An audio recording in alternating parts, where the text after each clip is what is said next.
네, 오늘 말씀은 돌봄의 공동체라는 제목인데요. 성경 말씀은 디모데전서 5장 1절에서 6절까지입니다.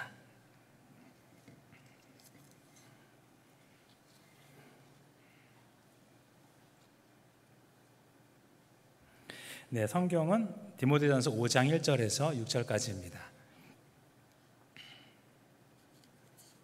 네, 우리 다 찾으실 믿고 우리 교독하시겠습니다. 마지막 절은 같이 읽도록 하겠습니다. 늙은이를 꾸짖지 말고 권하되 아버지에게 하듯하며 젊은이에게는 형제에게 하듯하고 늙은 여자에게는 어머니에게 하듯하며 젊은 여자에게는 온전히 깨끗함으로 자매에게 하듯하라.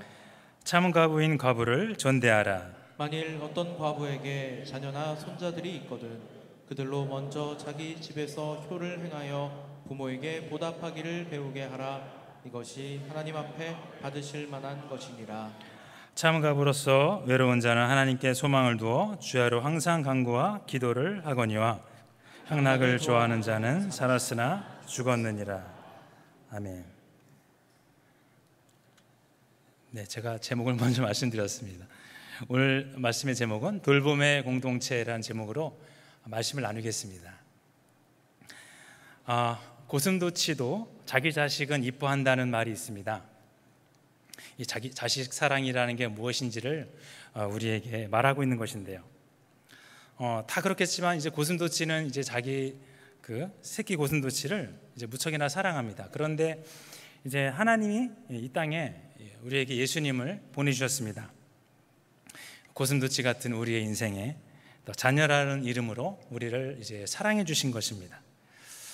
근데 이제 예수님은 이 땅에 계시면서 너희도 서로 하나 되어서 이같이 사랑하라 이렇게 말씀하셨습니다. 여름에 에어컨이나 또 겨울에 난방기구가 없으면 참 지내기 힘들죠. 그것처럼 우리는 이제 에어컨이나 난방기구처럼 서로의 관심과 이해로 서로 이제 위해서 도움을 주는 이제 그런 관계입니다. 또 그렇게 함으로써 우리가 이제 치유를 받고 우리가 서로에게 도움을 주는 것인데요. 이제 결국 나 혼자만을 위한 삶이 그런 공동체적이지 못한 삶은 크게 이제 좋지 않은 결과를 우리에게 낳을 수가 있습니다. 오늘 제가 지난달에 제가 수요예배 때 또 공동체에 대해서 설교를 했는데요. 이제 오늘 이제 공동체 완결편입니다. 기대하십시오. 사실 기대가 크면 실망이 큰 법인데 사실 그 공동체 설교가 조금 재미없고 지루하다 이런 인식이 좀 있긴 있습니다. 근데 이제 공동체가 그래도 중요하니까 오늘 한번 들어보시기 바랍니다. 선생님 아십니까? 오징어 게임 3탄 완결편이 나왔다고 합니다. 모르십니까? 기도와 말씀에 전무하시느라 그럴 수 있겠죠. 아무튼 그 오징어 게임에 못 미치겠지만 한번 들어보시기 바랍니다. 오늘 본문에 보면 교회 여러 구성원에 대해 어떻게 사역해야 될지를 이제 다룹니다. 그 윤리적 권면 부분인데요. 하나님에 대한 행동 말고도 우리가 이제 교회에서 어떻게 행해야 될지 그 이제 덕목을 말하고 있습니다. 사람이 그 사회적 동물이고 또 이제 믿음의 공동체 내에서는 특히 이러한 것들은 이제 중요한 위치를 차지하게 됩니다. 우선 그 연령별로 어떻게 교회에서 성도들을 대해야 할까 시작합니다. 나이 많은 남자는 질책하지 말고 아버지를 대하듯 격려하고 또 젊은 남자를 이제 형제를 대하듯 대하고 또 나이 많은 여자를 어머니처럼 대하고 젊은 여자를 온전히 깨끗함으로 이렇게 자매처럼 대하라고 합니다. 이제 이것이 인격 존중의 문제인데요. 여기서 부모와 형제 자매라는 얘기가 나옵니다. 이게 이제 가족에 대한 용어를 쓰는데 사실 교회를 하나님이 이제 가정으로 말하기 때문에 그렇습니다. 즉 하나님을 이제 아버지로 모신 가족처럼 그 각 연령대의 사람에게 이제 친밀함과 이제 존중함으로 대하라 이것을 말하고 있습니다. 질책하지 말고 격려하라고 말하는데 사실 이 당시 그 바울 당시죠. 이때는 이제 교회 역사가 오래되지 않아서 교인들의 그 신앙의 바른 삶과 또 세상의 어떤 그런 방식을 분별할 그런 지식의 깊이가 굉장히 적었을 것입니다. 진리의 삶과 세상 속의 삶이 잘 구분이 안 됐을 텐데요.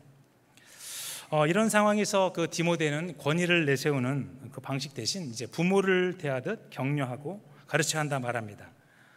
또 젊은 여자를 이제 깨끗함으로 대하라 하는데요. 이제 젊은 여자에 대한 게만 해당되는 권면입니다. 그 남녀 관계 이제 구설수가 어떻게 교회에서는 우리가 주의해야 할 것인데요. 사실 가족같이 좋은 것은 없습니다. 하나님도 그 가정을 소중히 여기셨습니다. 그런데 지켜야 할 것은 이제 인격 존중입니다. 우리가 그 가정이라고 해서 함부로 해서도 안 되고, 또 교회라고 해서 편한 건 좋지만 무조건 편하게 대하면 사실 안 되는 것이죠. 사람에게는 그 자존심이 있습니다. 서로의 인격을 높여줘야 됩니다. 그러면서 이제 우리가 존중을 받아야 됩니다. 그래서 사람은 지능이나 어떤 그 단순한 기능으로 판단되어지는 것이 아닙니다. 인격, 그 퍼스널리티, 캐릭터라고 하죠. 인격은 그 사람의 이제 도덕성과 책임감과 또 정직성, 타인에 대한 이제 배려 등을 나타냅니다. 그러니까 인간다움이 이제 본질이라 이렇게 말할 수 있는데요. 그러나 이 사람의 인격을 높여주면 이제 나도 인격이 높아지는 것입니다. 이제 거기서 신뢰와 이제 협력이 생기는데요. 우리 교회 목장 모임 잘 돼 있죠. 어떻습니까? 목장 모임 때도 서로 이제 높여주시기 바랍니다. 그렇게 되면 이제 교회에서도 분쟁도 없어지고 학교 같은 경우에 뭐 왕따나 또 폭력도 없어지겠죠. 남을 귀하게 여기는 사람은 스스로도 귀한 사람이다, 이런 말이 있습니다. 귀한 사람들이 모이는 공동체, 그것이 커져서 서로 돌보고 사랑하게 됩니다. 그래서 공동체 중에서 사랑의 공동체가 그 가장 귀한 공동체가 아니겠습니까? 그러니 이제 우리는 인격을 위해서 이제 양심을 훈련해야 합니다. 그리고 내 삶에 이런 질문을 한번 던져봐야 됩니다. 나는 누구이며 이제 우리가 어떻게 살아가야 할 것인가? 또 말투, 또 작은 배려 하나하나 신경 써서 우리가 인격을 단련해야 됩니다. 그러나 그 인격은 이제 하루아침에 이루어지는 것이 아닙니다. 계속되는 훈련이죠.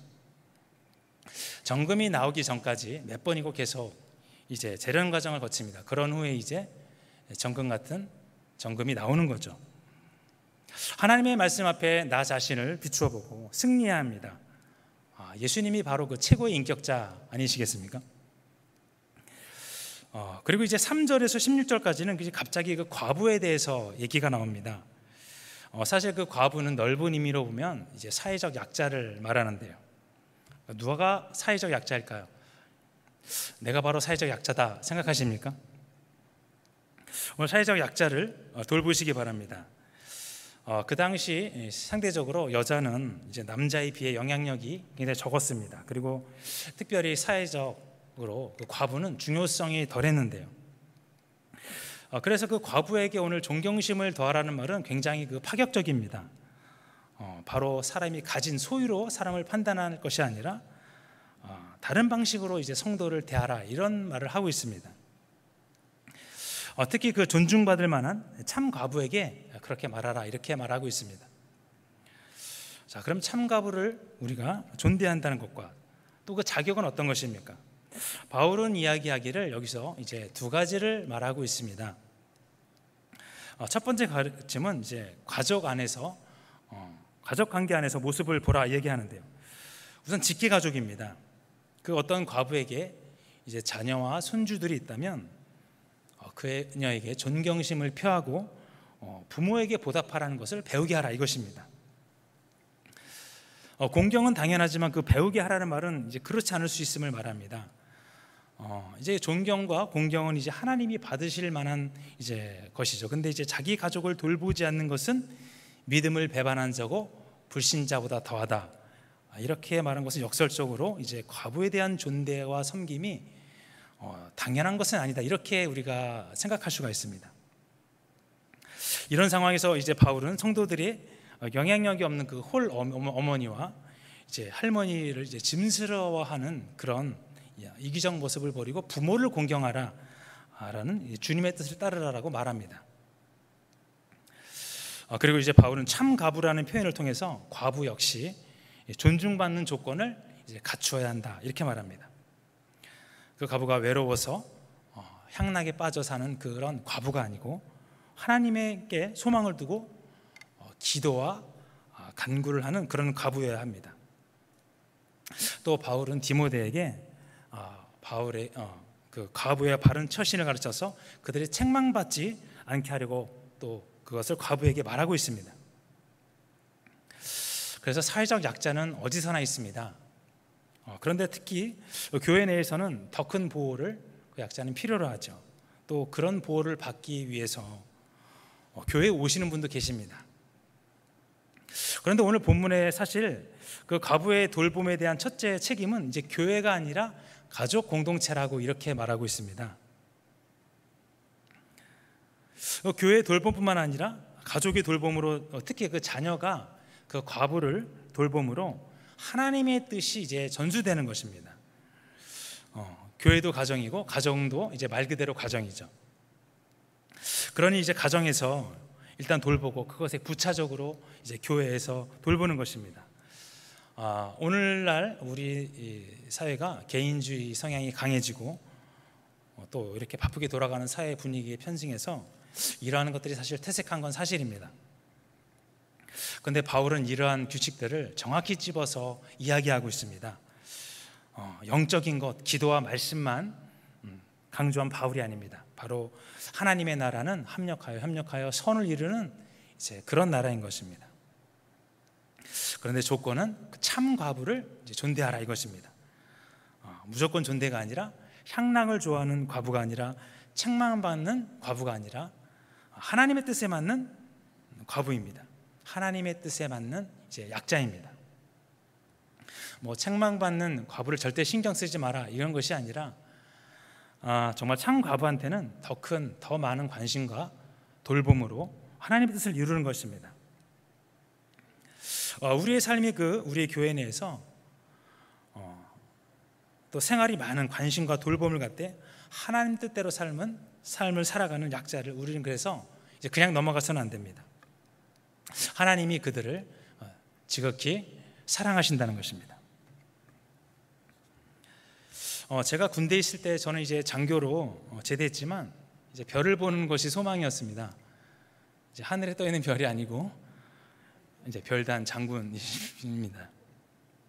저는 게다가 이제 말단 부대에 있었기 때문에 그야말로 별단 장군들을 볼 기회가 별로 없었는데요. 말 그대로 별 볼 일이 없었던 것입니다. 그런데 어느 날 그 혹한기 훈련에 갔는데 그 훈련장에 이제 풍채 좋으신 어떤 분이 들어오시더니 저에게 이제 악수를 청하는 것이었습니다. 그런데 군복 카라를 자세히 보니까 별이 3개가 달려 있었습니다. 삼성 장군이었죠. 저는 제 눈을 의심했습니다. 그리고 저는 오른손으로 악수를 한 후 그 손이 영광스러운 손이다 해서 하루 종일 손을 안 씻은 적이 있었는데, 그런데 어떨까요? 사람들은 자기보다 나은 사람과 친해지기를 원합니다. 그러나 우리들은 말씀을 따라 살아가야 합니다. 과부를 생각해야 합니다. 그렇습니다. 우리가 마음만 조금 바뀌어도 우리의 관심사는 이제 달라집니다. 오늘 우리 가정에 어머니가 또 어려워하는 분, 또 사회적 약자분들께서 가정의 환경으로 또 영육간에 힘들어하는 분이 이제 계십니다. 그래서 우리가 마음이 변하면 먼저 변하는 것이 행동부터 변하지 않습니까? 그 중에서도 우리 관심은 우리를 참으로 다른 곳으로 우리의 시선을 이동시킵니다. 그 관심, 따뜻한 말 한마디, 표정으로 행실로 우리가 나타내는 것이죠. 오늘 우리 목원분들 서로 얼굴을 한번 생각해 보시기 바랍니다. 아끼고 사랑 가운데 치유가 일어나고 회복됩니다. 사실 무조건 기도만 해서 치유되는 것은 아닙니다. 형제와 먼저 화해하고 예물을 드리라 주님이 말씀하시지 않으셨습니까? 기도 이전에 할 것이 있습니다. 화해입니다. 공동체 속에서 그래서 답이 있습니다. 제가 지난달 그리고 이번 주일 오후 예배 때 또 이제 공동체에 대해서 말씀을 드릴 텐데요.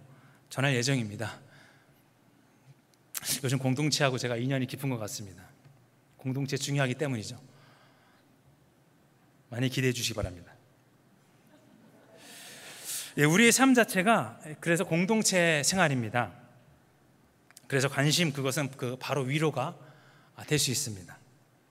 뭐 재물적으로 우리의 관심이 나타내고 표현될 수도 있지만 사람의 그 마음 중심에서 나오는 마음의 위로와 격려는 무한한 잠재력을 가지고 있습니다. 그래서 마음을 지키는 것은 이제 필수입니다. 그 악한 생각과 부정적인 생각은 우리를 너무나 쉽게 이제 무너뜨리고 미혹하죠. 사람들은 이제 큰 것은 이겨도 오히려 그 작은 것에 넘어질 때가 많습니다. 또 그 마음 가운데 이제 물질적인 돌봄도 있으면 이제 더 좋을 것입니다. 그리고 4절에서 8절을 보시면 이제 가족을 향한 것이 아니라 이 부분은 이제 교회를 향한 권면이 나오는데요. 바울의 말은 항상 교회를 향하고 있습니다. 사회적 약자인 그들을 이제 교회에서 더 큰 관심을 갖고 대해주기를 바라는 이제 그 바울의 마음이 나타나 있는데요. 그래서 거기서도 구체적으로 교회 명부에 올려야 할 그 참 과부에 대해서 나오는데요. 그 존재와 어떤 상태 차원에서 말합니다. 첫째는 뭐냐면 나이가 60이 넘어야 되고 또 한 남자의 아내였어야 한다. 이것을 말하고 있습니다. 그런데 또 한 가지 있습니다. 행위와 관련해서 조건을 말하고 있습니다. 여러 영역이죠. 자녀 양육을 잘해야 되고 나그네 대접을 잘해야 되고 또 성도를 향한 겸손한 섬김, 그리고 환난 당한 자들을 잘 돌보는 그런 일에 전념하는 자여야 한다. 이것을 이야기하고 있습니다. 그래서 참 과부의 조건은 이렇습니다. 하나님이 참 기뻐하시는 그런 일들인데요. 그래서 사실 굉장히 조건이 단순하지는 않습니다. 왜냐하면 아까 말씀드린 존재의 상태의 조건은 특별한 것이 없죠. 그런데 행위에 대한 조건, 나그네 대접, 겸손과 섬김, 선한 일에 전념하는 것, 그 정도 되면 이제 명부에 안 올려도 존대할 대상이 충분히 된다는 것입니다. 그래서 하나님의 기준치는 참 높습니다. 사실 그러니 참가부를 존대하는 것은 어쩌면 보면 당연한 일입니다. 사실 그래서 사도 바울이 이 두 참가부에 대해서 이렇게 말한 것은 두 가지 이유가 있습니다. 우선은 이제 참가부를 존대하려 해야 하는 이유를 제시하려는 것이고, 이제 다른 하나는 이제 가부들에게 신앙 안에서 어떤 삶을 살아야 하는지를 말하고 있는 것입니다. 참 교회가 그래서 참 많은 신앙인들이 계시죠. 믿음의 분량도 다르고 살아오신 환경도 다릅니다. 또 그런 분들이 모여있는 공동체가 교회입니다. 그 중에서 과부가 있습니다. 바로 약자인데요. 하나님 앞에 신실하고 힘들어도 그 믿음으로 나아가시는 분이 계십니다. 하나님은 이들에게 이제 상을 주고 싶어 하시는 것입니다. 그 하나님 앞에 불성실한 약자도 있지만 하나님 앞에 성실한 약자도 있지요. 하나님은 성실한 약자에게 편이 되어주고 싶어 하시고 사랑하시는 것입니다. 그래서 사람은 기억하지 못하지만 하나님은 기억하십니다. 그리고 바로 하나님이 우리 사람을 통해 일하시기 원하십니다. 그래서 우리 교회도 하나님 앞에 성실하시지만 약하신 분이 계십니다. 약할 때 강한 되시고 반드시 역사하신 하나님만 바라고 하루하루를 나가시고 믿음으로 승리하시는 그런 분들입니다. 사람은 몰라도 하나님은 이분들을 기억하신다는 것입니다. 우리도 이런 분들을 기억해야 될 줄 믿습니다. 제가 예전에 그 한 교회에서 한 여자 집사님을 알고 계셨습니다. 참 믿음이 좋으신 그런 분이셨는데요. 근데 문제가 있었습니다. 바로 아드님이 정신질환이 걸리셔서 장가를 못 가시고 항상 그 집사님은 새벽마다 이렇게 기도하셨습니다. 하나님, 제 아들을 고쳐주시던지 아니면 저를 데려가시던지 이렇게 기도하셨는데요. 근데 아닌 게 아니라 어느 날 그 아드님이 고쳐진 게 아니라 그 집사님이 하늘나라로 이제 가셨습니다. 저는 그분이 소천하시고 이런 마음이 들었습니다. 집사님 살아계실 때 그 마음 더 위로해드리고 힘이 되어드리면 좋았을 것을 드렸다, 이렇게 생각이 들었습니다. 이웃에 대한 깊은 관심이 필요합니다. 우리가 이웃을 향한 그 개인적인 성향의 마음을 이제 어떻게 변화시킬 수 있을까 생각해 보기 원합니다. 변하지 않는 마음, 굳은 마음, 이것은 하나님을 돌보심을 믿고 이제 나아가야 됩니다. 결국 내 마음은 하나님이 변화시켜 주어야 이제 변하는 것입니다. 사람의 마음으로, 사람의 힘으로 변화시킬 수 있는 것은 아무것도 없죠. 그리고 거기에 내 의지가 이제 표현되어야 됩니다. 내 중심이 아닌 이웃과 더불어 사는 중심의 마음으로 이제 나의 마음을 넓히는 것입니다. 그래서 이웃이 보이면 이제 더 행복해집니다. 결국 사람은 내가 이웃과 원만하고 또 내가 하나님과 어떻게 지낼 것인가에 따라서 행복에 결정되는 순간이 아니지 않겠습니까? 근데 어떤 분이 또 이런 말을 하셨죠. 사람이 죽을 때 남는 것이 있다. 그것은 바로 선행과 이웃 사랑하는 것뿐이다. 이런 말을 한 것이 기억이 납니다. 그리고 또 믿는 사람에겐 한 가지 더 있습니다. 바로 믿음이죠. 근데 우리가 11절에 보시면 그 젊은 과부의 이야기가 좀 더 이제 자세히 나옵니다. 참 과부의 명단에 올리지 말아야 할 이제 경우인데요. 바울은 여기서 몇 가지 예를 더 들고 있습니다. 그 첫째는 바로 이제 정욕으로 신앙을 버린 경우입니다. 그 적절치 않는 정욕이 생길 때 바로 하나님을 버리고 결혼하기를 원한다. 이것을 말하고 있습니다. 이제 첫 신앙을 버린 것입니다. 심지어 이제 신앙을 버리면서 재혼을 하려는 것인데요. 둘째는 이제 게으름과 이제 부적절한 이제 언행입니다. 이제 그들이 이제 게으름을 피우고 집집마다 돌아다니면서 이제 오지랖을 부리면서 해서는 말 안 되는 말을 이제 퍼뜨리면서 다니는 것입니다. 그렇게 되어 이제 하나님과의 관계 대신 사탄의 이제 말을 듣고 따라갔다. 이런 말이 이게 15절에 나오는데요. 그래서 젊은 과부들은 참 과부의 명단에 올리지 말라. 이것을 말씀하고 있습니다. 오히려 그들은 이제 빨리 재혼해서 자녀를 낳고 가정을 가져야 한다. 14절에 나옵니다. 그래서 이런 면에서 바른 삶이 뒷받침되지 않는 과부의 예를 이제 든 것은 참 과부의 조건을 이제 강조하고 참 과부를 존대하는 그런 분위기를 만들고자 이제 바울이 이야기한 것입니다. 우리가 그 약자의 편에서 이야기하면 젊은 과부는 약자이긴 하지만 하나님의 원리대로 살아가는 사람이 이제 아닌가 싶습니다. 충성된 종으로서의 삶이 아닌 삶은 이제 하나님의 관심을 이제 제대로 끌 수는 없죠. 과부가 이제 다 같은 과부가 아닙니다. 또 약자가 다 같은 약자가 이제 아니죠. 진리의 편에 서서 이제 하나님만을 바라보는 사람과 그 비진리에 서서 그것이 옳다고 주장하는 사람이 굉장히 차이가 있습니다. 그래서 이제 진리로 사는 사람들이 이제 피해를 보기도 하는데요. 그래서 우리는 이것을 잘 분별해서 돌봄을 실천해야 하는 경우입니다. 그러나 이제 많은 경우 관가할 때가 많죠. 자신에게 잘해주는 사람만 따르고 올바르게 행동해도 맞지 않으면 이제 간과해버립니다. 그래서 우리가 분별력을 필요로 하는 이유는 더욱더 하나님의 뜻대로 살아가기 위해서입니다. 세상적인 성공은 이제 사실 두 번째입니다. 그러니 그 공동체에서 필요한 것은 내가 남을 위해서 존재한다는 가치와 긍지입니다.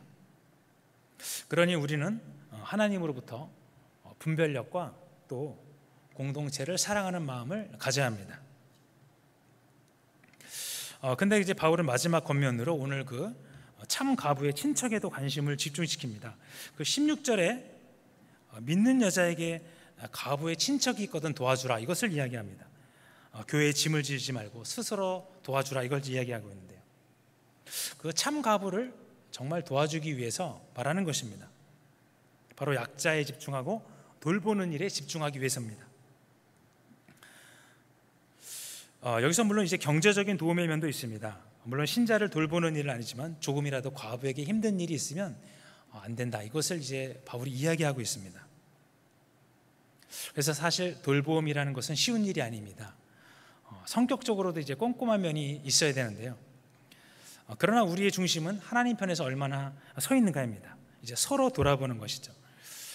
강하고 힘센 사람에게만 우리가 관심을 가지는 것이 아니라 바로 하나님이 귀하게 보시는 그 영혼에게 우리의 시선을 돌리는 것입니다. 바울의 마음을 이제 우리가 읽는 것입니다. 그래서 시야를 넓히고 자기 자신의 상황을 이제 바라보는 것입니다. 결국 내가 하나님의 마음을 이제 정확히 하는 것입니다. 네, 결론입니다. 세상에는 참 많은 사람이 있습니다. 나보다 우수하지만 힘들게 사는 사람도 있고, 나보다 부족하지만 나보다 더 잘 사는 사람도 있습니다. 문제는 우리가 그 모든 사람을 이제 하나님 뜻대로 이제 잘 돌볼 수 있다면 정말 기가 막힌 사회가 될 것입니다. 사실 이런 사회를 이제 누구나 다 바라는데요. 특히 나보다 잘하지만 힘들게 사는 사람과 나보다 부족해서 힘들게 사시는 분에게 우리는 우리 시선을 돌리는 것도 이제 선교이고 전도임을 믿습니다. 하나님은 우리들을 이제 부유하기 위해서 이 땅에 내려오셨습니다. 또 한 사람의 희생으로, 예수님의 희생으로 우리는 많은 은혜를 이제 받았습니다. 생각하지 못했던 것을 생각하고 또 주님의 뜻대로 우리의 삶이 펼쳐지는 또 그러한 삶이 되셔서 또 은혜의 삶이 되시기를, 저와 여러분 모두 되시기를 예수님의 이름으로 축복합니다.